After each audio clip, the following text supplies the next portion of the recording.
بسم اللہ الرحمن الرحیم۔ تعاونوا علی البر والتقوی ولا تعاونوا علی الاثم والعدوان۔ نیکی کے کاموں میں ایک دوسرے کے ساتھ تعاون کریں اور گناہ اور برائی کے کاموں میں ایک دوسرے کے ساتھ تعاون نہ کریں۔ لہٰذا ہم آپ کو غسل جنابت بتا رہے ہیں۔ اگر آپ کا غسل ٹھیک ہو جائے گا تو ویڈیو کو زیادہ سے زیادہ شیئر کریں تاکہ ہر بندے کا غسل جنابت جو ہے وہ ٹھیک ہو جائے گا۔ جب غسل جنابت ٹھیک ہوگا تو اس کی ہر عبادت جو ہے وہ اللہ کی بارگاہ میں قبول ہو۔ غسل جنابت کا پریکٹیکل طریقہ بتا رہے ہیں کہ غسل جنابت جو ہے وہ اس میں جو اہم سوال کیے جاتے ہیں، لوگ سوال کرتے ہیں، ہم ان کے جواب بھی دیتے ہیں۔ ایک تو یہ ہے کہ غسل جنابت کے بعد وضو کی ضرورت نہیں ہوتی۔ یہ واحد غسل ہے جس کے بعد وضو کی ضرورت نہیں ہے۔ آپ نماز بھی پڑھ سکتے ہیں، قرآن مجید کی تلاوت بھی کر سکتے ہیں۔ دوسرا جو ہے کہ نیت آپ دل میں بھی کر سکتے ہیں، زبان پر جاری بھی کر سکتے ہیں۔ مثلا نیت یہ ہوتی ہے کہ میں غسل جنابت کرتا ہوں واجب قربتاً الی اللہ، ٹھیک ہے۔ اور اگر غسل جنابت کے دوران آپ کی ہوا خارج ہو جاتی ہے یا پیشاب ہو جاتا ہے، ٹھیک ہے، تو اس وجہ سے جو آپ نے سر اور گردن کو دھویا نا، اس کے بعد آپ دایاں سائڈ دھونے لگے اور ہوا خارج ہو گئی تو آپ کا غسل باطل ہو جائے گا، نئے سرے سے شروع کرنا پڑے گا۔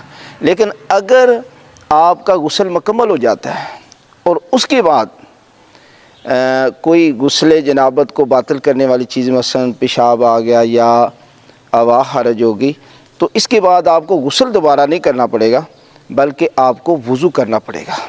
اگر نماز پڑھنی ہے یا اور بھی کوئی کام جس میں غسل کا کرنا واجب ہوتا ہے، لیکن اگر آپ نے نماز نہیں پڑھنی تو پھر وضو کی بھی ضرورت نہیں ہے، آپ کا غسل جو ہے وہ مکمل ہو گیا تھا۔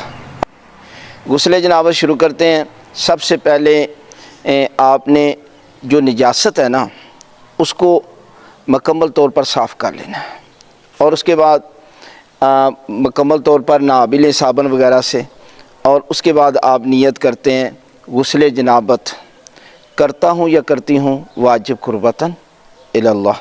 سب سے پہلے جو ہے اس طرح یہ دیکھیں پانی ہے، پہلے گردن پر ڈالنا ہے مکمل طور پر، جو ہے نا وہ ہر جگہ۔ یہ دیکھیں پانی جو ہے وہ جا رہا ہے نیچے کی طرف ہی جانا ہے، گردن، یہ گردن پر مکمل گردن جو ہے وہ باڈی یہاں تک جو ہے وہ دھو دیا۔ اس کے بعد یہ دائیں سائڈ آگے اور پیچھے آپ دیکھیں یہ سارا پانی جو ہے نا بازو پر بھی جا رہا ہے۔ کسی قسم کی جو ہے ہاتھ میں اگر انگوٹھی وغیرہ ہے تو اس کو اتار دیں۔ اب یہ آپ کو نظر آ رہا ہے کہ اس میں پانی پہنچانا ہے آگے اور پیچھے۔ اس میں یہ ضروری نہیں ہے کہ 2 مرتبہ 3 دفعہ، ایسا کوئی مسئلہ نہیں ہے۔ اب یہ دیکھیں یہ مکمل ہو گیا ہے۔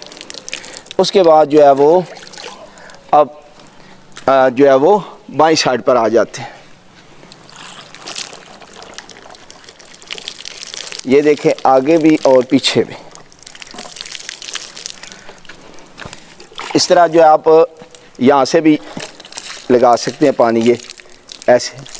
اب یہ سمجھ لیں کہ ہمارا غسل جنابت جو ہے وہ مکمل ہو گیا ہے۔ یہی طریقہ ہے، عورت ہو یا مرد، اس کا طریقہ کار جو ہے وہ یہی ہے۔